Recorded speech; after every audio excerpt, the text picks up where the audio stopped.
Now, am I confident the bike's going to be able to handle it? Yes, because I've raced other bikes that I have not been confident in, and you tend to learn a bike to the degree of knowing how hard you can push it, right? Yes, racing the Bonnell is going to be a very big learning experience because these are prototypes, but at the same time, like time and time again, the best way to prototype a bike is to throw it into a situation like that.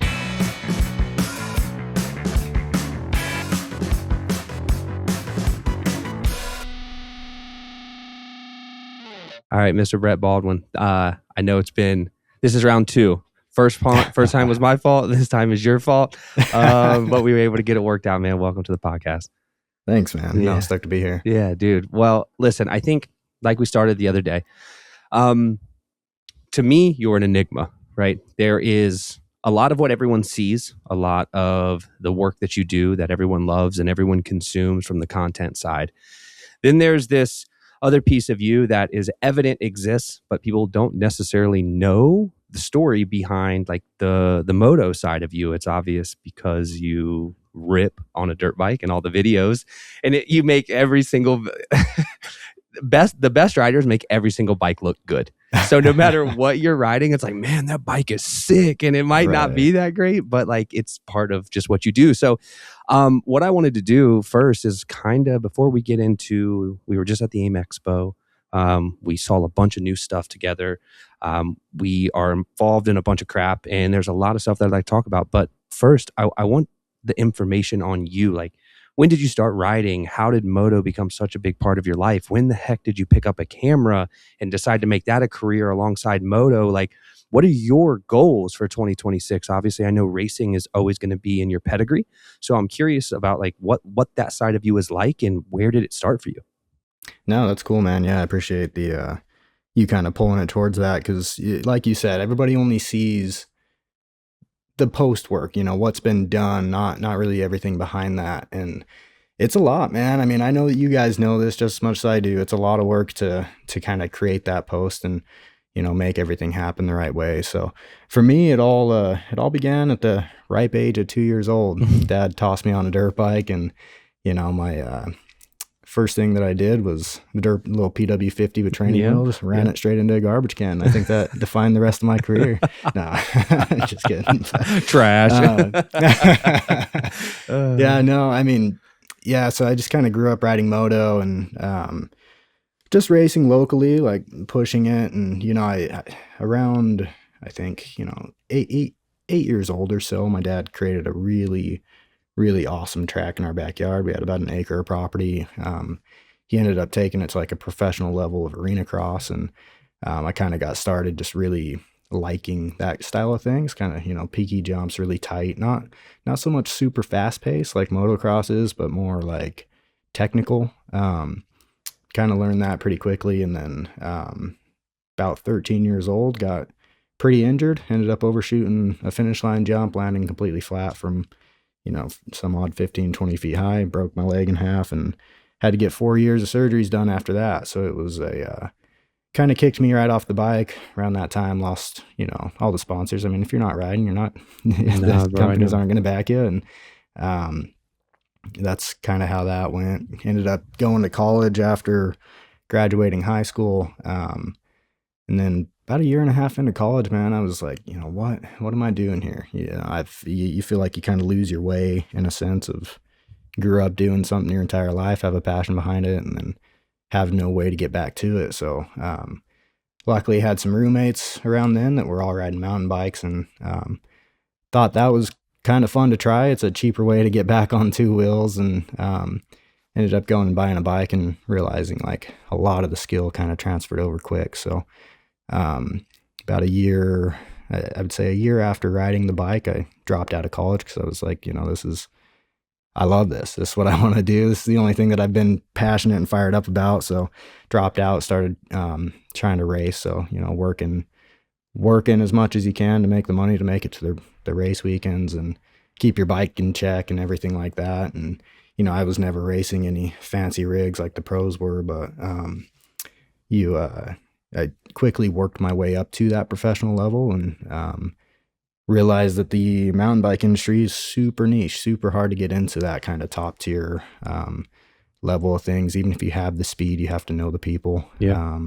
Same kind of thing with motocross to a degree. You know, these are very mature disciplines, so it's hard to find your way into that. And then I was like, all right, well, you know, I been trying for years to go professional, get, you know, onto a team, everything like that. Wasn't working out, even with, you know, pretty decent results and a couple of championships, not in pro, but in like, you know, the Cat 1, the kind of preliminary 2 pro. And then just moved out to southern Utah, kind of on a whim. Had a couple of buddies moving out there, and that's home of Red Bull Rampage. And I was like, you know, I'm going to go and try to do some of the tech stuff, and ended up pushing that to a level that, you know, every single day was scaring myself more than I'd like to. Yeah, dude, no fucking way. Oh, dude, it's gnarly. It's so gnarly. Like, you know, biggest flip I've thrown on a mountain bike now is about a 50-foot double. But it's like the feature going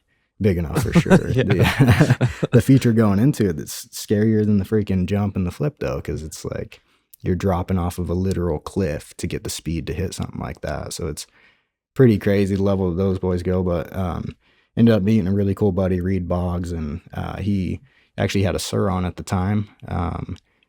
And you know, at first it's like, you know, that's an electric dirt bike. That looks dumb. Like I don't want to try. He's like, dude, he's like, dude, just ride it. So ride it. I'm like, yeah, I got to go and gather up $4,000. You know, exactly. So I get one of those. Literally 2 days into owning the bike, I threw a backflip on it.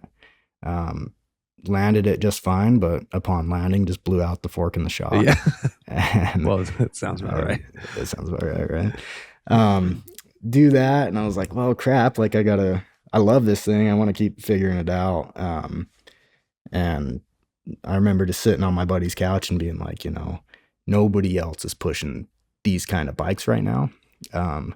But at the time, they were gaining a little bit of momentum. Like, you could start to kind of see them coming onto the map. And I was like, this is an opportunity that I haven't had in comparison, like my entire life. Like, I've always been pushing into the realm of a very mature audience, a mature sport, and finally had the opportunity to be like, you know, this is something that is so new. Like, it's the grassroots. I can really try to see where this goes. So started reaching out to companies. First company I got in contact with was EXT. They, at the time, were like, the timing was so perfect. Like, I couldn't believe it. So, you know, blow up my shock. Following week, reach out to companies. EXT gets back to me. That week, they're releasing the EXT Arma. Right. And he's like, hey, I saw your portfolio. Like, you know, this looks awesome. We're getting ready to do this launch of this shock. Do you think you can come out and film it? Because in my portfolio, I had, you know, the filming experience and all that stuff.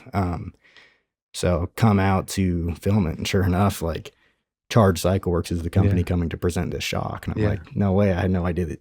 First off, I didn't know EXT was in Utah, which is where I was. Then I didn't know that Charge Cycle Works was either. So that truly, I think, jump-started into what it is now today. I mean, you know, anybody that's familiar with Charge Cycle Works has seen the videos, and over the last 2 years, I've been the guy behind and in front of the camera and doing the editing. And it's a lot. It's a lot, bro. Like, I remember Charge Cycle Works from the days when Brian was in his garage doing like acceleration tests down his driveway. Yeah, like totally. And if you know what I mean, like, and I wasn't in the E-Moto scene either. It just, like, my son races, right? And like, he wants what every kid at 14 years old wants to be, right? So we're around it a lot. And I was like, all right, I wanted to, at that time he wasn't racing, but I wanted to get something to ride with him, but I just didn't want a gas bike. Like, I just have no interest in it. It's just too much a commitment for me. Like, I just don't want to deal with that. So I got like a little Sur-on, and like, he had like a KLX 140 at the time that I think he still rides that thing. But we went to the woods and we just rode, man, just like had fun. And like, that was one of the craziest things, because I'm on this like little tiny bike that's so small, but it just felt so good. And I was like, man, this is so much fun. And then like, fast forward, I never did anything with it, but that's what got me into like the Charge stuff, you know, like I was like watching Charge and I'm like, man, this is crazy. And like, it started to develop And to your point, I I think there's almost everybody in the industry is saying the same exact thing, shares the same sentiment as you. This was like the convergence of so many people's lives, experience, and backgrounds into this new arena and market. And granted, like it's so far from perfect, but it is thriving. It's Right. insane how it's just thriving. And from the perspective of like obviously the old videos of charge were like doing what you can do, like, and I think that's what most businesses do, like they do what they can do until they can afford to do it right. Right. And now you're there. So obviously, you see the bikes come and go, you see the companies enter and then exit, and you see everything from the inside. And I don't think not everybody really understands what that looks like from our perspective. And being the guy in front of the camera and the guy behind the camera and then the guy in the editing booth and then the guy on the social media output, like that's a lot. So where do you find A, the time, and B, the energy to still want to pursue like this whatever moto, if it's electric right now, or I know you ride a 450, right? Yeah. Yeah. So it's like you're still on a 450. So like where do you find the time and how do you balance that? Is it just, I mean, you're young and you just got the energy, or like how are you trying to figure that out? No, that is the daily biggest struggle by far, is um the energy side of it, to truly balance it and kind of stay regimented and disciplined to one compete at a professional level. I mean, like that is the hardest part of it all. I spend so much time, filming and editing and doing all this stuff, and then, to get on a bike and try to make it look good in front of the camera, especially, some of these bikes, they truly need some work to get that way. But you're also in the position of like, this company is kind of relying on you to, one, give feedback, honest, true, genuine feedback. They need it. This is an industry that desperately needs that, which is, why I respect guys like you and, other people in this industry that truly care about the performance side of things and making these bikes better and safer for everyone overall. But by far the hardest part is balancing the time. There's only one of me, and I think that's the hardest part, is you kind of live on this edge of like, to get people with competent skill costs a ton of money, in a market that is still relatively fresh. Mm-hmm. So, believe me, I wish I could hire five of me, hire five Yeah. of you, like those types of people. It would make it to where ultimately we could give, a lot better consumer advice to everybody. But at the end of the day, like, yeah, it's a grind from the moment I wake up to the moment I go to bed. Oftentimes, 120, like I kind of track my hours just to do it. But like, most people work 80 hours every 2 weeks. Yeah. I work upwards of 150. Yeah. And that's not including, the working out, Right. the training, the, everything else that comes with that. So, believe me, I could use an energy drink sponsor. Yeah, I for go sure, through brother. many of those a day. It's a grind for sure. But like, the other side of that though, I've really learned is, you kind of just have to take it as your brain allows you to, like, you're going to do your best work when you're motivated to do it. So I can't say that I have a regimented, like, perfect schedule. Like, there will be times that, I'll wake up in the morning, my body is completely dragging. Like, I've been through tons of injuries in my life, and like some mornings are pretty tough, but then it's like, 11:30 rolls around, sun's up, body's warmed up. Like, I'm ready to go. Like, let's hit a workout, smoke yourself on a workout. Luckily that usually doesn't take too much mental effort, to a degree. And then it's like, okay, well, I can sit down and use my fingers to edit and just kind of take these things as it comes, kind of going back to the 450. Like, the only reason I own that is because I saw how serious these electric bikes were getting, and getting to a point where I could afford to ride gas bikes again. I only did it so I could have the strength and the fitness to back holding on to a bike like the Stark Varg or Mm-hmm. the new Banell 902. Like these bikes, trust me, I get arm pump 100 times faster on a Stark than I do a 450 because they are just gnarly, you Yeah. know? So, um, it's, the only reason I have that really came down to fitness. Trying to stay on top of that is it's a lot. Like that is the one thing that I absolutely hate is, put in so much work and effort just to try to train and like get through the daily regimen of things. And then all of a sudden I got to do an oil change. I got to do a clutch. I got to do like, Last thing anyone it's wants like, to come touch. on. Yeah, dude. And on top of that, I am working on these electric bikes almost every day. Almost every day I've got a wrench in my hand. Yeah. Like whether it's tearing something apart to try to test fit or get measurements to see what's compatible or like push the aftermarket, as much as I can. Like, that takes physical work. You don't really get these, you don't get these specifications from the manufacturer very often, even if you work super close to them. Like perfect example of this, and I'm not trying to throw anybody under the bus, but Talaria just came out with their Komodo. I've been trying really hard to set the suspension up, and I've got it to a really good stance now after, some time testing and tuning it, but they never said what the rear wheel travel is of that bike. And if I don't have rear wheel travel, I don't have suspension sag. Like I cannot figure that out.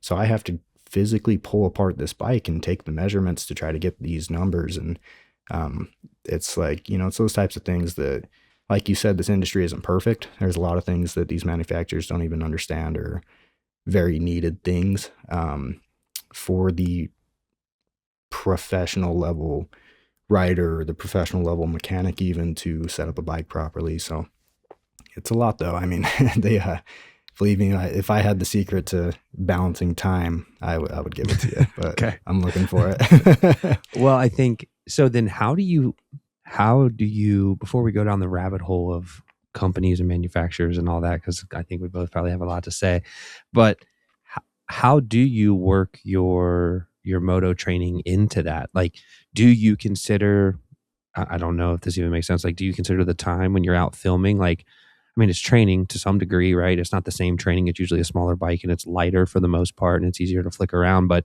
how do you factor your training? Because I know the physical fitness required to ride a motorcycle really fast through the desert or the woods or a track.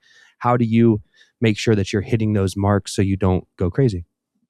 Yeah, I think, truth be told, the mental side of all of this is the hardest part because, you see a ripe 15-year-old that is a ripper, and all that they have to do is go to school and ride moto. They don't have the weight of everything else going on in the day to day. And if I were to let that kind of get to my mental, I think it'd be a lot harder. But when I show up to a track, I kind of know that I have what it takes. I think that's the big thing that has gotten me to the point of speed and competitiveness that I've kind of been able to maintain at this age. How old are you, Brett, real quick? 27. Okay, cool. And I'm getting older. Like I am definitely getting into, most people are retiring at my age in the moto space. I think as of right now and moving forward, I'm getting faster and faster every day, which is super motivating. But back to the point of like, how do I stay on top of that?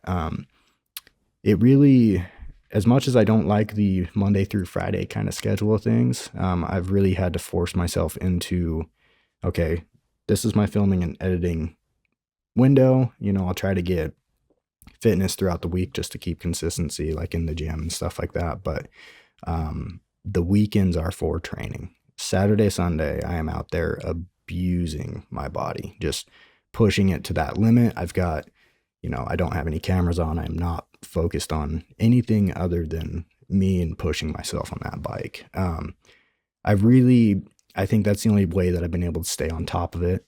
Only reason I own a 450 is to get hours and hours of seat time. With the emergence of the Bonnells, I might not even own a 450 after this because I can swap batteries. I don't have to wait on the charging. But that's really been the way for me to stay on top of it. But if I were to sit here and say that I'm going to be the fastest dude in the world, not even for a second. Right. I'm nowhere near that. I'm the guy. I'm the jack of all trades right now, and I think that's where I got to know, and I got to stay humble too. Like, as much as I would like to be the guy that every single day my only focus is on being fast, I would love that. That's a dream. That's Yeah, been a for dream of sure, mine dude. since I was a kid.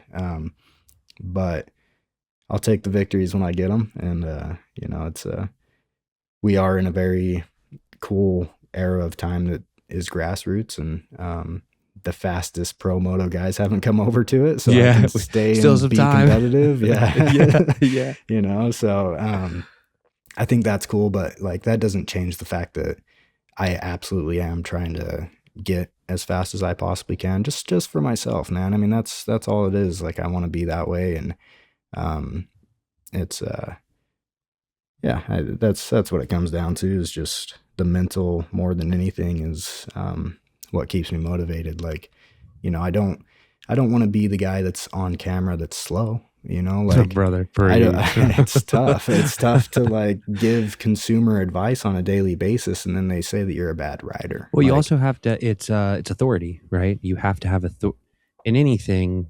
Authority matters, and when you have that authority, not in a egotistical way, just period. Like if you go make a video of you on a bike and you're giving this hardcore review, and maybe you're critical of the bike, but you're like blowing out ruts and right, falling, like everybody's like, nobody's totally. taking you serious, right? So Totally, you totally. do have to like perfect that craft. And I'll be honest, like I haven't I didn't get on a motorcycle again until like a year and 2 months ago. It was the first time I rode a motorcycle again in like 12 years or 13 years. And like, I didn't have like a very serious career or anything like that. Like I was never took it serious whatsoever. But now it's like doing this, it's not about, I go to training with my son and I train with his trainer because I know no matter what, even like the pro riders, I'm sure, and you probably feel this way too.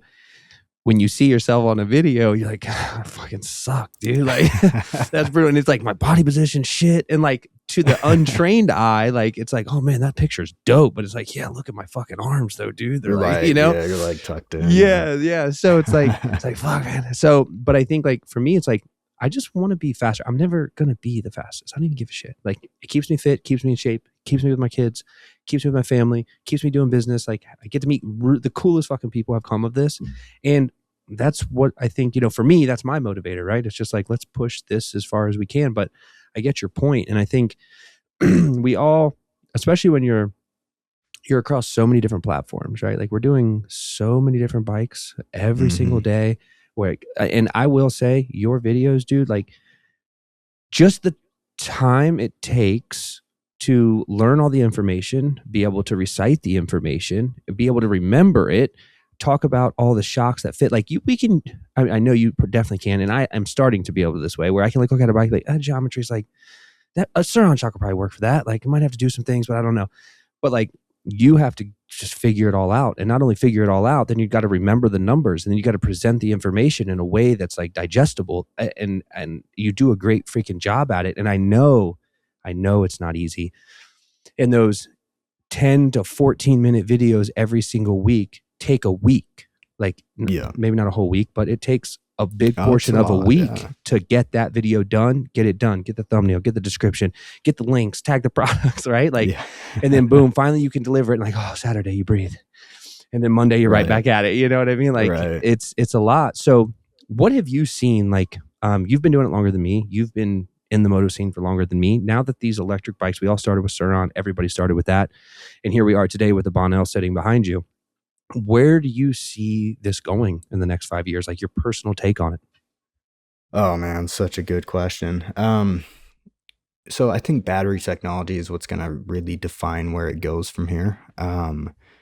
It's been really cool to start to see stuff like solid state batteries, and people are starting to claim that they're going to be able to have battery technology in a cell phone that's going to be able to last years without a charge because of some magical technology that they're producing. And you can only imagine that something like that could come to a bike eventually and become this kind of sustainable energy. Are we nowhere near that right now? Yeah, no, we're not. But um in the meantime, I think what's the reason that this is thriving so much is because there is so much new technology constantly coming in and getting filtered through. And like, a lot of excitement to back that. And, you know, massive props to Suron for really kickstarting this entire E-Moto game. Like you have to give respect where respect's due in terms of that. I have plenty of things I can say about the company, but at the end of the day, like super fun bikes to be on. You know, it's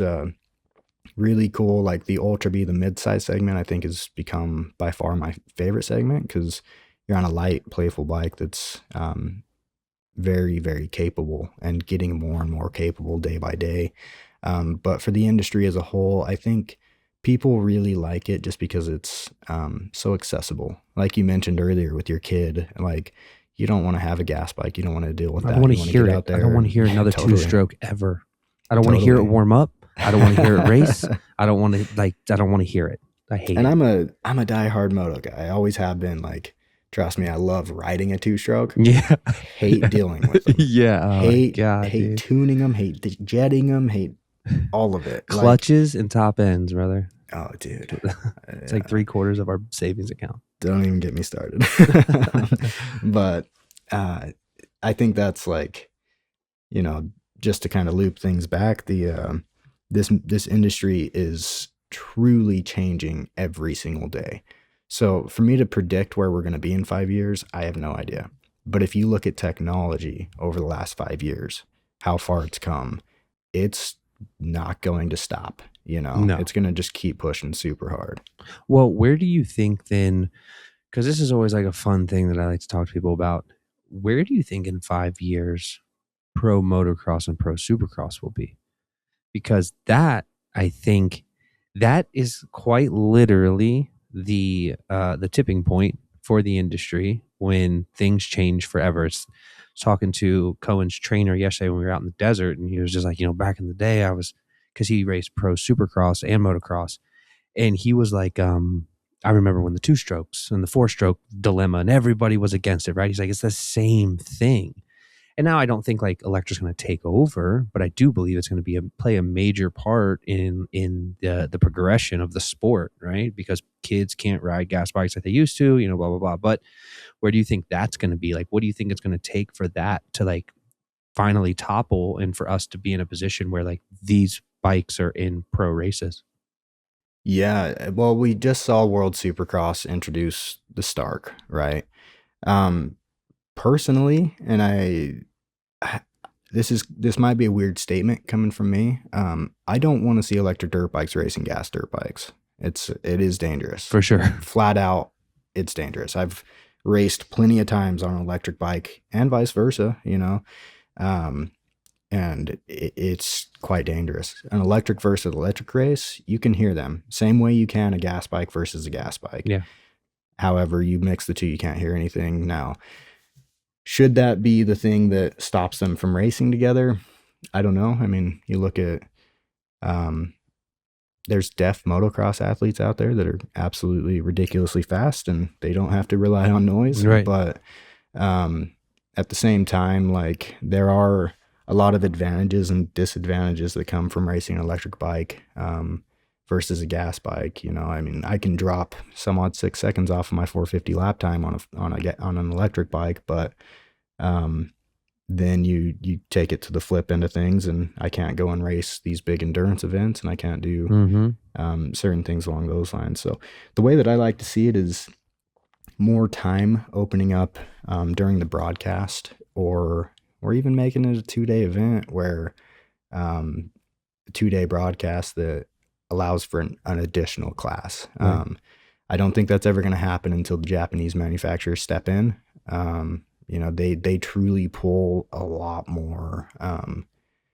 They have a lot of say in the mature world of gas bike racing. The Japanese manufacturers definitely have way more say than I think people realize. So you will not see it happen until that kind of becomes a thing, especially not in the AMA. But I would love to see an additional electric bike class open up. We've started to see Electrix trickle into gas bike racing. And once again, I don't necessarily want that. But I think there will be a tipping point where you do have Electrix enter in their own field, in their own respective class, 250, 450 electric. I would even like to see, if it's a 2-day broadcast, imagine this: 250, 450 electric, two-stroke. Yeah. Like, Yeah. pull Yeah. two strokes back into the game. I think that's what it would take to make this happen. But finding the time in the current way that broadcasting is set up is probably nearly impossible. It's already very hard for them to accomplish what they're doing. Very respectable. So, Well, so I think one of the biggest things is, even if it was an electric class, like it would just be Stark versus Stark, and Stark would win everything, right? So like right now, somebody, yeah, right now, right? So like somebody else has to break into the market that I think is coming in 2026. As I was telling Nate, 2026 is the year that I think. I mean, this is going to be the mid-size market year. You got the Komodo, you hopefully got the Dust, you're definitely getting the Bonnell. You always going to have the Ultra B, which, like, I just don't know if I'll ever sell my Ultra B. Like, I just can't. right? I just don't know if I can walk away from it, man. It's just, Totally. I'm so in love with it. But it's also because I don't have something else that's comparable, and there's nothing else right now that really is comparable, in my opinion. But like 2026 is going to be the year that like these bikes come on the scene that are really capable of competing at the Stark level, because the Starks, I mean, they're great. They're unbelievable machines. The problem is you can't swap their battery. And when you're in a 2-hour GNCC race, like, it doesn't matter. You're not winning, and you can't be competitive the last lap. So why even race it? Because they're racing you 2 hours as opposed to an hour and a half. Right. Which I think is kind of like a jab, you know what I mean? Like, it's Yeah. not well thought out, or if it was thought out, it's like, well, fuck these guys, like whatever. But I think you've had a little bit of time on the Bonnells. Obviously, you have 2 of them sitting behind you. Tell me about like what is the Bonnell? I don't need the specifics of your deal. I'm just curious. Like, you're now going to be racing with and for Bonnell specifically or exclusively. I don't know, that I could be phrasing that wrong. What does that look like for you? And what is 2026 going to look like with you on a Bonnell? Such a good question. So going into a deal with Banell was an interesting thing to begin with, purely from the perspective of where I'm at with Charge Cycle Works. Yeah, that's kind of what I'm getting at, media. without like hitting you in the mouth with that. No, totally. I think it's, to the average person, it can be perceived in a negative way. Like, I'm going to have a major bias towards this company. But truth be told, and just to flat out put this out there, in my contract, I stated, I work full time for Charge Cycle Works. I will continually test every single E-Moto that, Charge Cycle Works sees fit to test. I am not going to have any bias towards Banell, but I will say the reason that I am racing Banell is because I have ridden the prototypes. I have seen the development behind these bikes. And I do know for certain that in 2026, there is no bike that is going to be competitive enough to kind of reach the level that these bikes are at. Now, obviously, these bikes are still prototypes. I will probably be one of the only ones racing, aside from Max Beaupre, my teammate, and a handful of other athletes that are still kind of in the work of being part of this. But I'll be one of the few racing these bikes purely for just testing them. Like, the only reason we're going to be racing is just to test them until the point of launch. 805 is projected to launch around mid-year, so hopefully more people get on that, can start pushing it as well. 902 is probably going to be towards the end of the year. So in terms of the 902, which is probably going to be my primary race bike, I'll probably have, the most seat time out of really anybody on that heading into 2027. But to kind of wrap this back to the interesting position of choosing to race for a brand while being a guy that is in front of the camera testing a ton of different bikes, I just want to really reiterate that I'm not in this to be biased.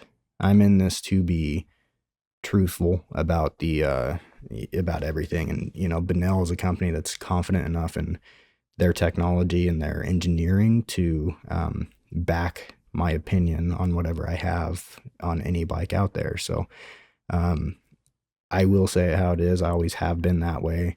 You obviously don't want to trash a company. Like, if there's certain issues, I either won't launch a video that I made on the bike, or I'll contact them first. We'll sort the issue, and then we'll come back to launching a product. So, um, I think at the end of the day, my only real goal behind any of this is just to give as good of consumer advice as I possibly can, because that's all that matters, man. Is it all that matters is the riders out there have some good help to kind of navigate this crazy industry. Am I the perfect person? No. Like I have an opinion.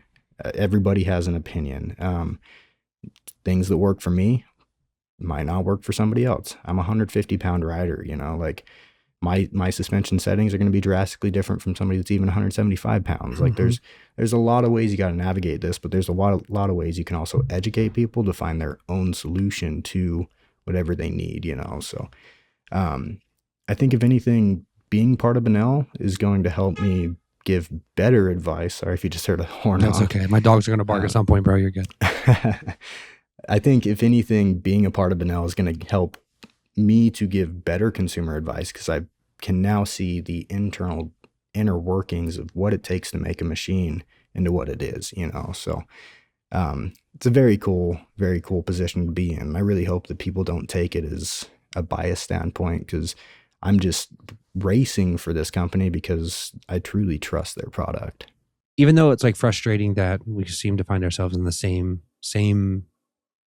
people making the same mistakes over and over and over again, like with the bikes, like they come out and it's like, okay, that's just like, it's the same thing. Like it's different, but it's the same, and then if something's not right, but you got to give people grace, right? You got to give the company grace, regardless of your interpretation of how you feel about the mainland of China or not. It doesn't matter. Like you got to give them enough grace and at least an opportunity to fix it before you go scorched earth on their product, because like this is their livelihood too. I feel like Totally.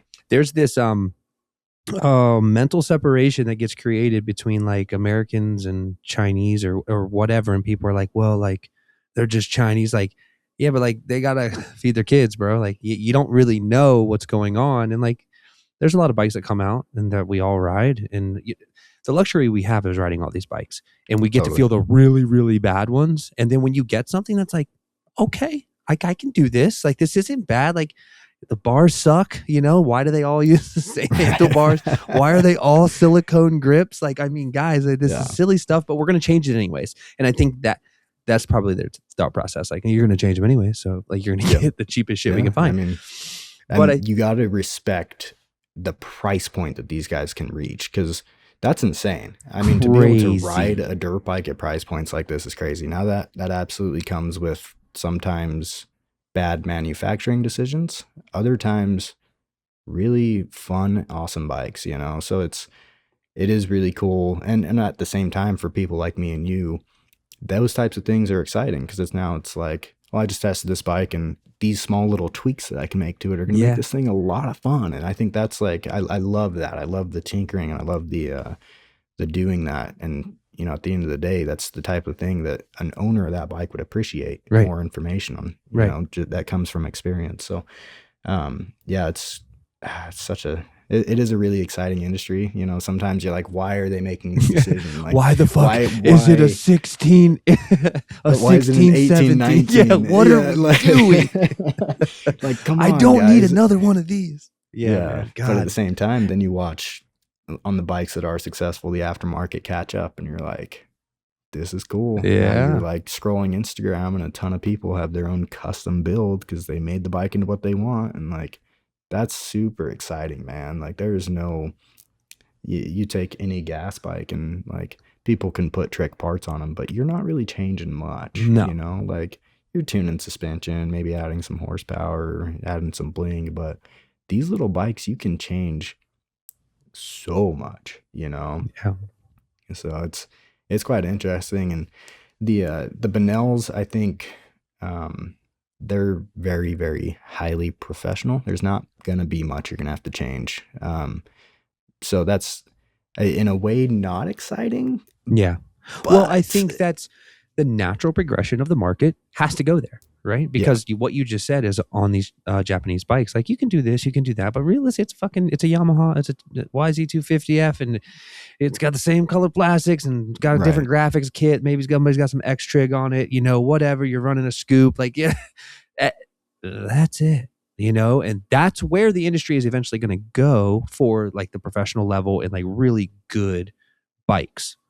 Yeah, no, I couldn't agree more. And honestly, kind of completely redact my statement about the Banells not being exciting, because there's actually a lot more that you can change than I think the average person realizes too. Like everything from multiple different handlebar mounting positions, tons of stuff. Like you can play with wheelie mode and make a clutch tune for yourself, and um, a lot of different features that come from technology that you can't find on a gas bike. Like the 805 is going to have 1619 wheel options too, so you can take that down to a small playful bike that's going to be able to back the power that it has. And 902, you're going to have the choice to bring it up to a full-size Stark VAR competitor or keep it down in a kind of more playful mid-size trail bike. So I do redact my statement on they're not that exciting, because they are truly super fun and exciting. I think it's exciting. It's just exciting for a different reason. Yeah.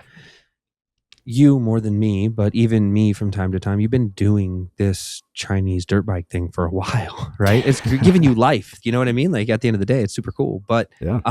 it's nice to see something that's coming out that you don't need all the things. Like, we get a bike in, you guys do the same thing. You get a bike in, it's like, all right, well, bar's got to go. Let's see what we're going to do with this bar mount. Are we going to raise them? What are we going to do? Like, we got to figure out this tire. This front tire's got to go. We just need to put a new one on before we even go out and ride it. It's nice to know that there's bikes that are coming that don't need a ton of work to be done. My question, elephant in the room as it pertains to Bonnell, and we had a brief conversation about this, jack shaft on the 805. I know it's probably going to be fine. I know. I get it. But like, that's one of those things where it's like, bro, what are you? I mean, I'm not the one funding it, so it's very easy for me to sit here and criticize. However, it's like, I think like, do we really are we doing that again? Are we going back down that road? So you've ridden it, I'm sure. Tell me how it feels. I mean, the common man, the layman would say, well, I mean, you got all that horsepower, you're going to be flying through belts, and especially with an E-clutch, that belt is gone. Is that true? Has that been your experience? And how has it been for you? So the 805, that was 100% my first concern with the bike, especially coming off of racing Saran Ultra Bs, that I've taken to that level of power, and seen these types of things happen. But truth be told, I think the Surons, the E-Rides, the bikes with jack shafts, the Ventus even, I mean, the Ventus got a ton of power for the jack shaft on that bike. Great bike, super fun bike, but still, like, you can snap a belt in 2 seconds if you want to. The Banell's different. I was very worried about it to begin with, and especially because they also made the decision to go with a 428 chain as well. So that was another concern, given the horsepower numbers of this bike. I mean, we're talking 56 horsepower peak, with, a very strong continuous power. So I was very worried about that to begin with, but then I started looking at the engineering. I think the reason that they went with the decision to do it was, one, they developed a jack shaft that is unlike the rest. The jack shaft that they have is going to be forged. It is extremely strong. They've done all of the data and the testing, the load testing, everything to verify that the jack shaft, pivot axle, everything like this is going to be up to par for that amount of power, which, by the way, is something that a lot of Chinese companies have never touched. They've never touched these load tests. So they did verify that, the strength was going to be there. But I know that your reason to be very concerned is because you look at an electric bike, and unlike a gas bike, these things go from first gear to fifth gear like that instantly. You're in second gear on a 450 as a rev limiter. The bike is built to take that load. But if you're in fifth gear and you're wide open coming into something, spinning a wheel at some odd 12,000 RPM plus, that load has got to go somewhere, and that somewhere is never any good. I think the reason the jack shaft has been so good on the Banell so far is because, and this is, hopefully I can divulge this. I think I can. Let's go. Banell is working deep on the technology side of things. And one of the things that they're working on is, and if I use the wrong term, I'm sorry, I'm not an engineer, but the IMU in the bike knows the moment you are off the ground. So literally within milliseconds of you leaving the ground, this bike knows it's airborne. That being the case, it knows how to protect the load that's coming back into the ground and the forces behind that. So there's a ton of technology to help kind of back the jack shaft from imploding a belt. But I think jack shafts also get a lot of bad rep, because if you look at like the Gates GT4 belt, the most popular belt in the market, that belt's not designed for a dirt bike. That belt is designed for, I'm pretty sure, for commercial use only, and it just got adapted to a dirt bike. So there's now way different belt technology coming into things, and we're hopefully going to see this across all the other bikes too. And I know Gates is working on one for dirt bikes.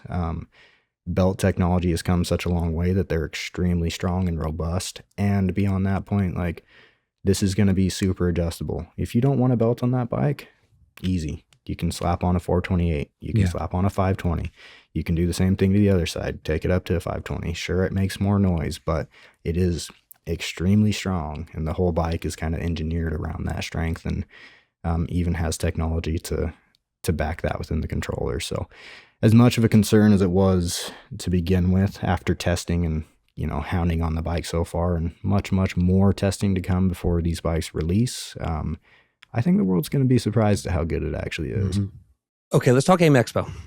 There's a lot of stuff coming, from the new Cirrus stuff, which I'm sure you've probably ridden. Have you ridden that yet? I've ridden that competition shit. Yeah, so I have I've ridden it briefly. I haven't put tons of hours on it, but the Cirrus bike that was there with that, I actually built up from the ground up. So I will be testing that bike soon. But nice. Man, there's so much coming. Like that Cirrus Kashima, like, so fire. Oh my god, so cool, dude, so cool. There's going to be so much stuff that moves around this year, and I think so many people are starting to, like this Glen Helen thing with the E-Moto Racing Live and Travis, CRC, all that stuff. That's really pushing the segment to like perform better. Like you're not the chintzy swing arm stuff. Like I don't want to see in 2026, like from this point moving forward, any bike that comes out with like a really chintzy looking swing arm and like not a well-built chassis, there shouldn't be room for that anymore. And I think it's time, in my personal opinion, that some people start kind of moving along, right? Like we don't need more of the same. We need progress, or they're just going to get swallowed up, and the Bonnells are going to succeed. The Dust bike is just, when I look at the Dust bike, same with the Bonnell bike though. When I look at both those bikes, they are reminiscent of the first time I saw the Stark Bar. And I was just like, God, it's a piece of motorcycle jewelry. Like it's beautiful. Like when I brought mine home, I told my wife, like, go out there and look at it. It's just fucking gorgeous. And I think that's what these bikes are starting to do, but that's what it's going to take in order to like change the market. So I don't know. I just went off on a rant there. I apologize, but it's cool to see that like this stuff is starting to progress to the level that it is. There are people inside the industry that are, I'm going to go on a limb, and this is probably a gross overstatement. I think everybody right now in the industry really pushing it for like the more mature user. I got to give a lot of respect to the wheelie kids. I'm going to be honest. Like, oh, for sure, dude. I was out when we were in AIM, and I'm looking around. We stayed in Orange, at Airbnb, and I'm looking around, and I'm just like, yeah, I get why they ride in the street.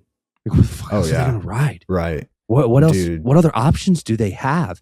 And then we were out there truth. with a bunch of those kids, those California wheelie kids, and they're fucking sending.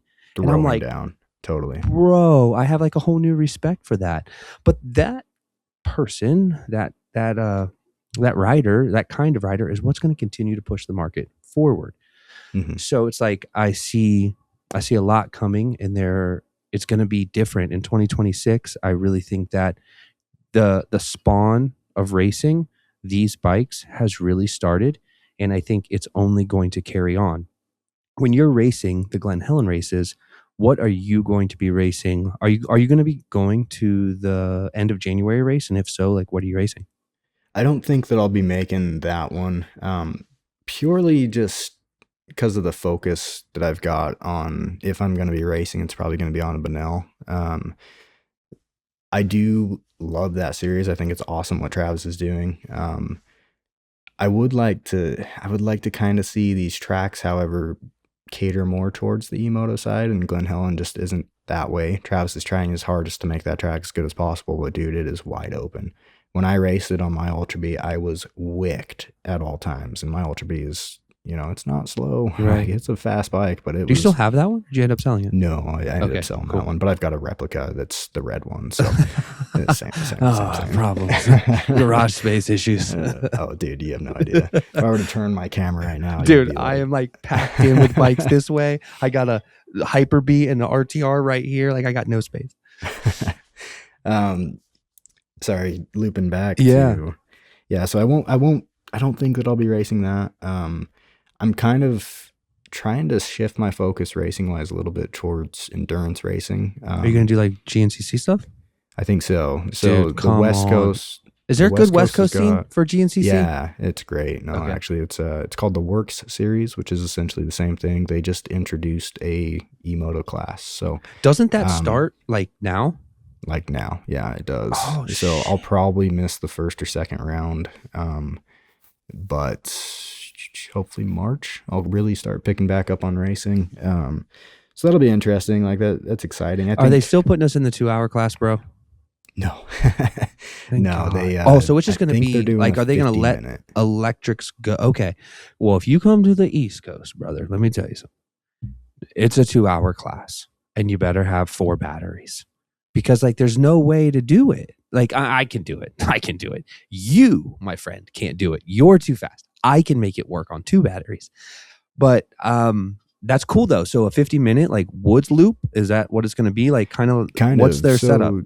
It's very desert. The whole West Coast is just desert racing. So very, very fast pace, typically a lot of sand. They'll kind of slow it down at some points with some enduro sections. I definitely wouldn't call it hard enduro sections, but enduro sections. And then oftentimes they also pull them onto tracks. So you literally get the mixed, like the full broad spectrum of what it is.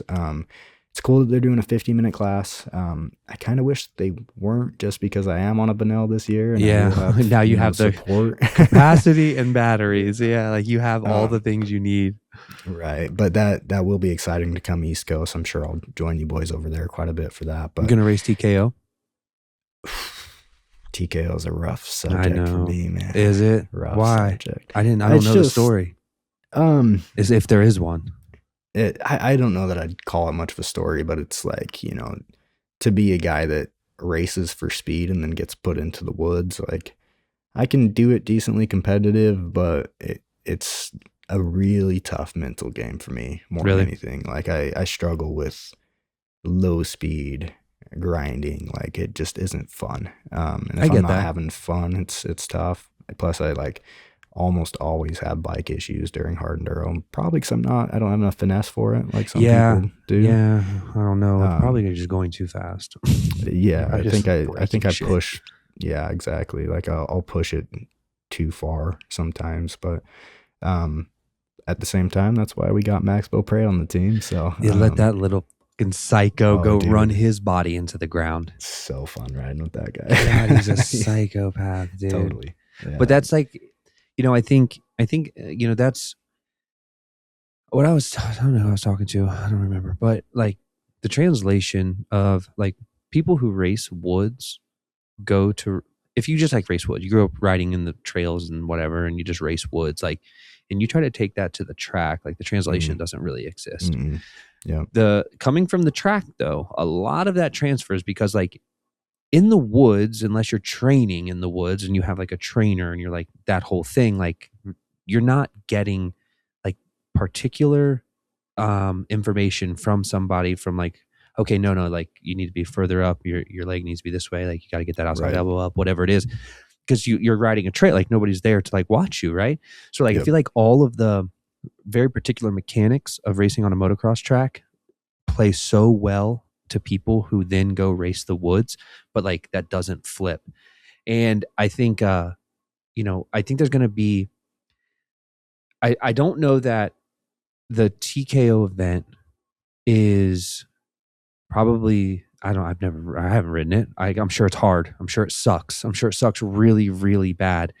But I think like the one thing for the industry is like everybody shows up there and like everyone's supporting each other. And I think for me, I don't care if I even get timed out. Like I'm just gonna go beat the crap out of it and see what Yeah. happens, and just like be there for like everybody's so stoked for everybody when they come off. You know what I mean? Like, Totally. you made it, dude. You know, like that's what Totally. matters. And I think that's really cool. I had something else that pertained to that.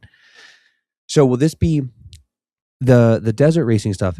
Is that something that you've done in the past and that you want to continue to do? And like Bonnell, will the Bonnell bike be ready for when you start doing those races? Like, are you confident in the bike? You know, we're 2 months, not even, to the first race. Like, are you confident that that bike's going to be able to handle it, or is that the whole point? I think that's kind of the whole point. Now, am I confident the bike's going to be able to handle it? Yes, because I've raced other bikes that I have not been confident in, and you tend to learn a bike to the degree of knowing how hard you can push it, right? So yes, racing the Banell is going to be a very big learning experience because these are prototypes, but at the same time, like time and time again, the best way to prototype a bike is to throw it into a situation like that. Like I can go to a training day and not break a bike because I'm training. I'm focused on repetitive technique and endurance and everything like that, way more than speed. And then you get into a race pace and sometimes you see red. And usually when you see red, I break a bike. I mean, perfect example is Electric Motocross World Champs this year on the Ultra B. Hole shotted twice, led the entire moto. Trevor Stewart, freaking fast dude, on my butt the whole time, dogging me, and I break my bike because I'm seeing red and I'm just trying to push that pace that the bike's not there for. So I think like that's ultimately why we're racing this year, is to when the bike is ready to go public, and they're pushing hard for it and the bike's already in a great place, but when they are ready to go public, they want to know like this thing has been through it, and they want to see that level come out of it. Like, frankly, I can't push that level during a practice day. It only ever happens in a race environment, because typically on a practice day, I'm trying to come home not injured afterwards. Yeah, dude, but I'm never trying to come home hurt, bro. Like ever, like especially if there's nothing to gain out of it, especially, like there's no first place. I didn't get anything. I just literally went to go practice. Exactly. And Bonnell's very passionate about making sure the bike is right. So, I could go on and on about reasons I decided to go with this team to race for, but at the end of the day, like I think come March, when I'll be kind of divulging into some races, I'll be quite confident. We've got a lot of test sessions coming up here that are going to get things where they need to be to start producing this. And, if I think we'll be ready for it. I think it's going to be a good year of testing up to that point. I think, the end consumer is going to have a bike that's just so ready that, hasn't been that way for a lot of different brands. I mean, kind of stepping back to the Chinese market side of things, these guys started just chasing numbers on paper. Elephant in the room, you look at a lot of these really high powered bikes in these small chassis, and power well outdoes what the chassis is capable of. I mean, we all know this. I'm surprised so many of us still go for the E-Ride Pro SR over the 3.0. I mean, like you said earlier, the 3.0 is your favorite bike. Yeah. There's a reason it is that way. It's because it's a really sweet spot. Like, this new Re-Road R1 Plus, 17 kilowatts, that's a sweet spot. They entered the market in a sweet spot. And like that kind of sub 20 kilowatt zone lets the small size category be what it is in the form of chassis that these bikes are at right now. And, Every single one of these bikes, for the most part, is very, very, very similar chassis wise. So if they're going to push that level of power on the small bikes, I think that's a reason I'm excited to see Banell come in the midsize category, is because it's going to make these manufacturers realize like there's so much they got to do to get that power to work in these bikes. So that's exciting. I think that's going to make the small side of the market thrive a lot. You know, to increase the performance and capability of all those things.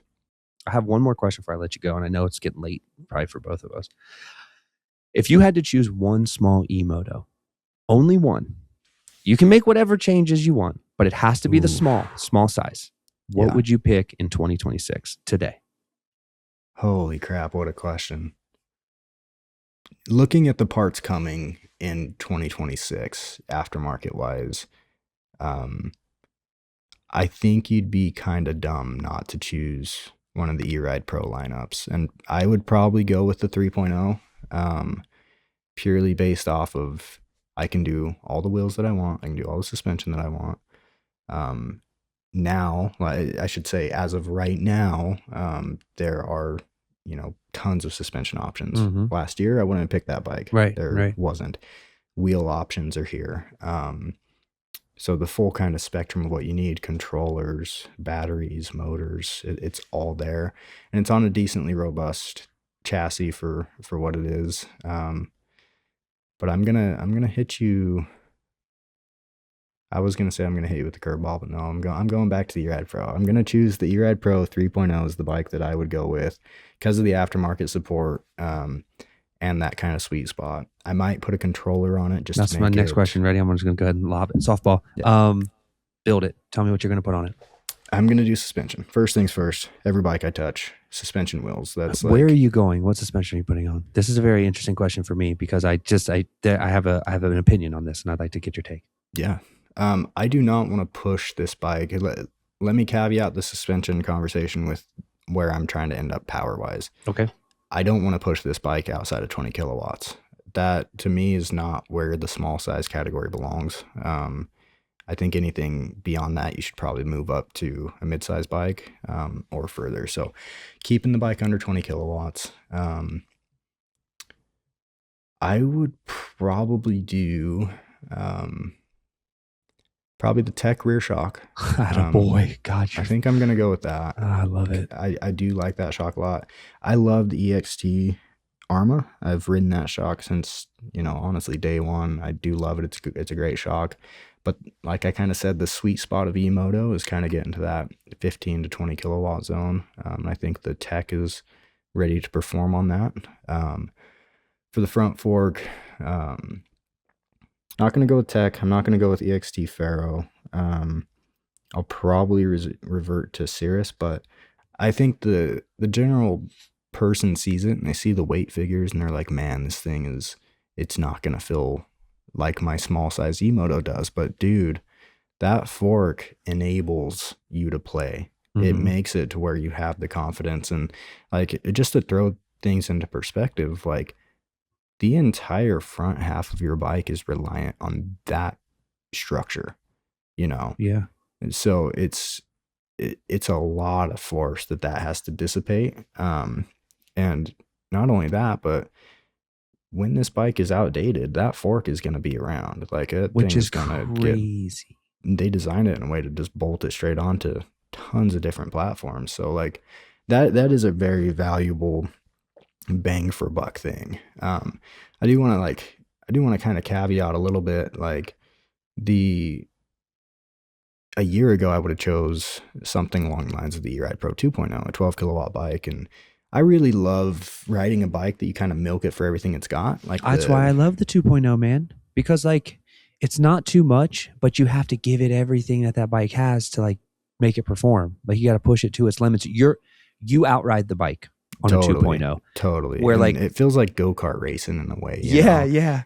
Like the Zero XB was the recent one that kind of gave me that feeling again. I actually really enjoyed riding it a lot. And bikes of that kind of caliber that are super, like genuinely super fun bikes to ride. The EXT Faro has blown me away in terms of performance. Like, I absolutely love that. And if it's a small lightweight E-Moto like a Sur-Ron Lightbee or kind of anywhere from that 6 to 12 kilowatt figure and it's about 110, 130 pounds, I would go EXT all day. I feel the same. Getting above that though into you're at 3.0 and beyond status, the Cirrus stuff is sick, and Tech has made a really robust shock. I think that's a super good combo right now for sure. I think people misunderstand how much fun you can have from 6 to 12 kilowatts. Oh, dude, Like that's why it it's was like really tough it's to hard for choose. people to like understand that, like, dude, you're gonna I'm gonna go out on a limb.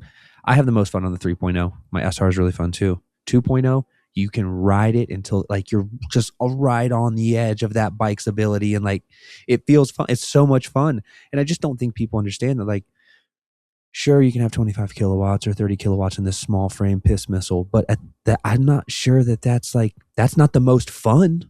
That's not where it's joyful. Like I've taken the Sur-Ron chassis to 35 kilowatts, and don't get me wrong, it's a cool bike. It is a cool bike. Like to go and hit. I'm not joking. I've hit a 90-foot double on a Sur-Ron Lightbee chassis. No, It's crazy. Like it's stupid. that's If I'm just being totally, dumb, dude. it is. But and I know like Charged Cycle Works is in full agreement with this as well. Like we pushed those limits to see kind of where things develop, and like um once you kind of find those zones, you almost have to pull back a little bit. And I'm kind of hoping the entire industry as a whole does that.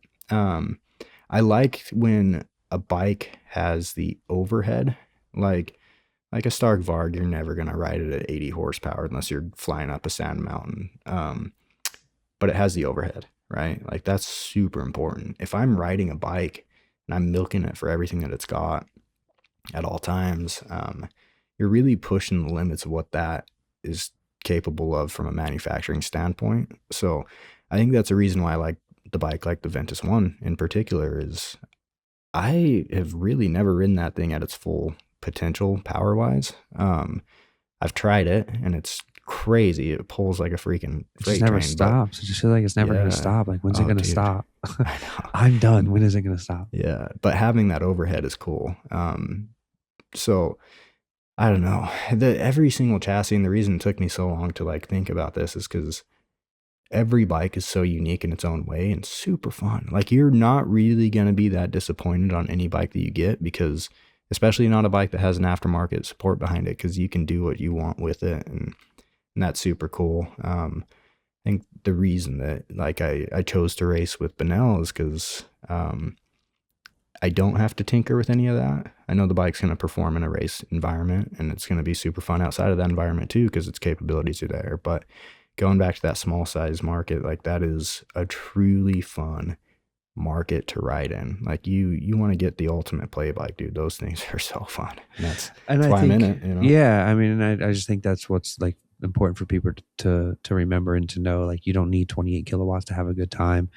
And I get it, like, if you only get one bike and you're spending $4,000, why not spend six, or whatever the mental gymnastics you have to do to get to that point. But I think the point is, like, the bikes are super capable at their power level, and that's like, for the EXT, for me, I would caution people with EXT if they're not familiar with suspension, because like you have like that lower ramp chamber, and you got that upper chamber, and Tons of you're adjustment. Yeah, constantly you're like pumping it up and you're testing it and then you're taking it back down, and like for the common person, I think air it's a forks, and lot. it's a Yeah, lot. It's a lot to learn, and like you really have to dedicate yourself to it. And a lot of people just want to set it and forget it, man. And I get that.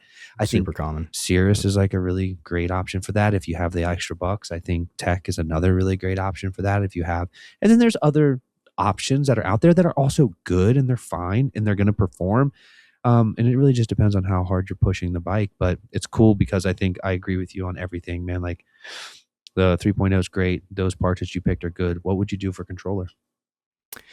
Controller wise, there's a lot of really good tech coming out from a I lot of know, different man. companies right now, man. Tons of super good stuff. It's EBMX has always been my go-to just because I've got definitely the most time on it. It's the controller that I've trusted the most, and you know, something to say about controllers in general, and even our entire industry of being electric, is these are electronics.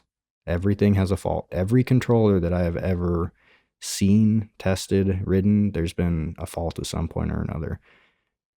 It's an electronic, dude. It happens. It's a bummer when it does, but a lot of these companies really stand behind that stuff. So with the EBMX stuff, I've been able to trust it more than just about any other controller that I've ridden, which has been super important to me. I think that's been awesome.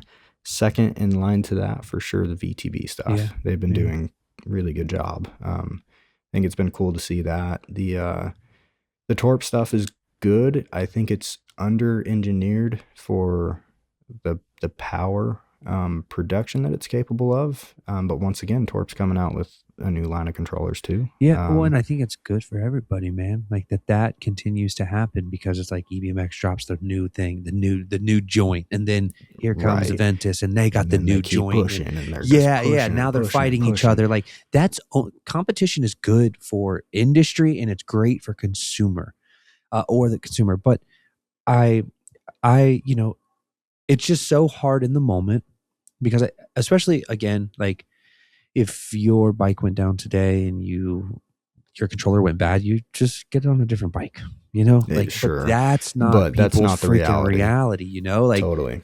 You look at EBMX, they've got the most tunes out of anybody. yeah, Like you can put that controller on tons and tons of different bikes, and that's really impressive. I think the EBMX customer support is what really helps a ton with that. Now, once again, like I, as well as you, are in direct communication with a lot of these companies, so I see that. But what I also see is like the forums and like the support lines for customers and consumers, and I really respect EBMX and their approach. Haven't seen as much of that out of other controller manufacturers. I'm yeah, not saying they're no, not doing it. I would totally agree with you. I would totally agree. Like there has to be dedication to the consumer because it's hard to explain, not hard to explain, but maybe it's hard for the people to understand, like when they have a problem, like you're putting a computer on a battery that's connected to a motor that's going to propel you at 70 plus miles per hour. And And it's once like, again, you're putting it on, yeah, not the company. yeah, yeah, You are putting it yeah. on, And which I is don't, a majority of the which problems. is, that's crazy. I didn't even, when you say it like that, like, yeah, I mean, for us, it had to, I know it's second nature for you by now, but it's just become, more fluid for me and Nate and everybody. But just imagine like your kid owns an e-ride. He wants this thing for Christmas. It gets shipped to your door in a box. There's a video on YouTube that like kind of explains it and like walks you through it. But like you're taking a motorcycle apart in your garage for the first time and trying to make it all fit back together, and like it's just crazy. It's just And you're crazy. not an electrician. Your kid's definitely not an electrician. Yeah. Like He's got a new 96-volt battery that'll fry yeah, you to the moon. totally. Yeah, dude, Yeah. it's crazy. And I think sometimes people just forget about that. And I know I do too, because I think like everyone, there's some customers that are more of a pain than others. And it's just like, dude, like, what are you doing? Like, you wonder at what point will, and I don't know any of this, and I don't think you do either. Like, at what point are they going to be like, okay, listen, that's it. Enough is enough. Like, if you buy this controller, it has to be installed by a professional. By a professional. Yeah. And here's the list of professionals that we recommend. These are the only list of professionals that exist. New professionals are being added on a regular basis. They've been through our training. They've been through, because now, granted, I know that costs a lot of money, and maybe, I'm just like perfect world pie in the sky shit, like, but I think that would be great to like take it out of people's hands. And I think it would just solve a lot of problems. But like, I don't know, like, I think the fun of it is like building the thing from nothing and making it your own and doing that with your dad in the garage. Like, I think all that shit's important. Yeah. I do think like for the most part, you look at 90% of the people that buy these things, they are somewhat technically inclined. They know what they're getting themselves into. there's good video support to go off of things, and most installations go just fine. So like that is a super awesome thing. Like I think that we oftentimes, and the internet oftentimes, will see the bad side. Yeah. Because you put a controller on a bike and it works, you're not going to go and you're not going on blast the it on the Facebook internet. group No. and saying, dude, this is the greatest experience of my life. Here's a perfect video about how I did it step by step. Right. And you're not going to be the customer contacting the company again because you're happy and you're focused on riding a dirt bike. End of the day, that's super important. And I think we can say this as a whole for media in general. Like, the people with the loudest mouths are oftentimes the ones that have problems in some form or another. And that's what you see a majority of online nowadays. So, but you got to take that with a grain of salt, because truly there's so much support across each one of these manufacturers now to get these things installed right. And as the industry gets more and more professional, you are going to have dedicated service mechanics and the help, and that's why I'm here. I'm trying to make these how-to videos. I'm trying to help people, and you guys are too. Seriously, like, I've been stoked watching you guys come into the play of things. So it's but once again, me and you were only two people trying to help as much as we can, and there's only so much we can do. Like, everything costs money. For us to get a new controller, everything is the way that it is. So when we do get the lucky privilege to get a controller on a bike and test for people, it is quite cool. But I love the EBMX stuff. The VTB stuff has seriously been impressive me. Hate to say it, honest opinion, I wouldn't touch KO with a 50-foot pole. I just don't think, are they even relevant? No, not anymore. But when they were, I had some issues. But anyway, the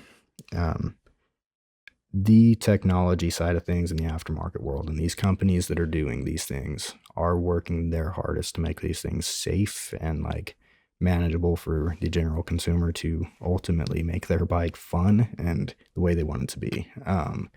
So it's really cool to see. Like, I'm excited to test the new VTB stuff, like the ATIS controller. I think you've probably been testing that already. I've been riding the piss out of it. Yeah, it's so good. I mean, I think it's like it's almost like I commonly say to people when they're like, I just don't know which one to get, I ask them the most simple question, like, do you prefer Apple or do you prefer Mac, or do you prefer Apple or do you prefer like PC? Right. They're like, well, I'm an Apple guy. I'm like, oh, then just go with EBMX, man. It's fucking frictionless. It's beautifully displayed. Like, and don't get me wrong, VTB has came a long way too. It's not as bad as it was. But yeah, it's like, that's just like the more intuitive refined process. Like, it's just very smooth. It's very laid out for you, and you're not gonna like confuse.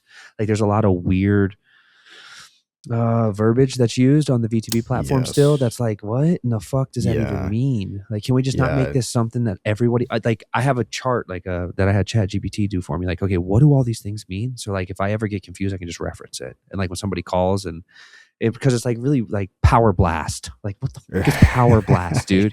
Like, what? Can we not just make this a thing that most people understand? Because this is stupid. Dude. I like imagine being the customer support tech on a far driver. Oh, bro. Like, I couldn't do it. No way. No way. Like, and I haven't even really messed with a lot of far driver stuff, dude. I feel like that's like it's that's the pinnacle stuff. Yeah. Like, when you're there and in that, you are a legit tuner. If you can make that happen. And that is another reason I have defaulted to EBMX, is because it is that Apple style experience, like if I'm racing and I need to make a change on, very specific things, it's very easy to find. Like I said, I am excited to try the VTB stuff. I think, like, coming off of the Ventus 1 that I've had a ton of time on, the controllers felt really good. And this new stuff is going to be really cool to try. I'm very scared to try their new motor and battery combo. Not because of its capability, but because of the bikes that it's going on, the chassis. What the fuck is that thing going to do, bro? Dude. Right? What did 800 amps, 75 kilowatts. What is this thing going to? My Ultra B. Wait, we're going to do it, and I think you guys are probably going to do it too. Probably. I'm going to make it 100 horsepower Ultra B. Am I going to ride it like that? No, but I am going to go put it on a dyno. I want to know. What? I want to. Yeah. That spokes are going to be coming off the wheels. Oh, dude, that is so insanely ridiculous. But like, for what? For what? Right. For Horsepower figures to chase that have no real relevance, premise or relevance in putting power to the ground. And they don't provide you any type of strategic advantage. No. Like in the end of the day, like don't. you see guys on 16 kilowatt bikes beating people on 28 kilowatt bikes on a regular basis. All the time. It comes down to finesse. Like even if you were to look back at my race against Trevor Stewart, the dude's faster than me. Hands down, no denying that. I had a horsepower advantage. That guy still crept his way in the corners and like, you know, he was right on me, and like I would pull and we would mount like cat and mouse every once in a while, but like at the end of the day, he was milking a bike for everything it had, and I was trying to tame a beast. Yeah. And you could see that in the racing on that particular track that didn't have traction, you know. So it was in the 2025 Dust Bowl. Oh shit, dude. Yeah, oh man, that is crazy. Well, listen, dude, it's been almost 2 hours and I never go this long with anybody, so I'm stoked. Like, that was fun, dude. That was a lot of fun. Thank you. I know your schedule's super busy and it means a lot to us, and forging the path with you guys and learning from you, and you guys have taught me and us and the whole industry so much through your extensive hard work. And I think everybody listening today is super grateful for it. I'm grateful for it. Everything you do seems to be very authentic. I've met you. You're an authentic dude.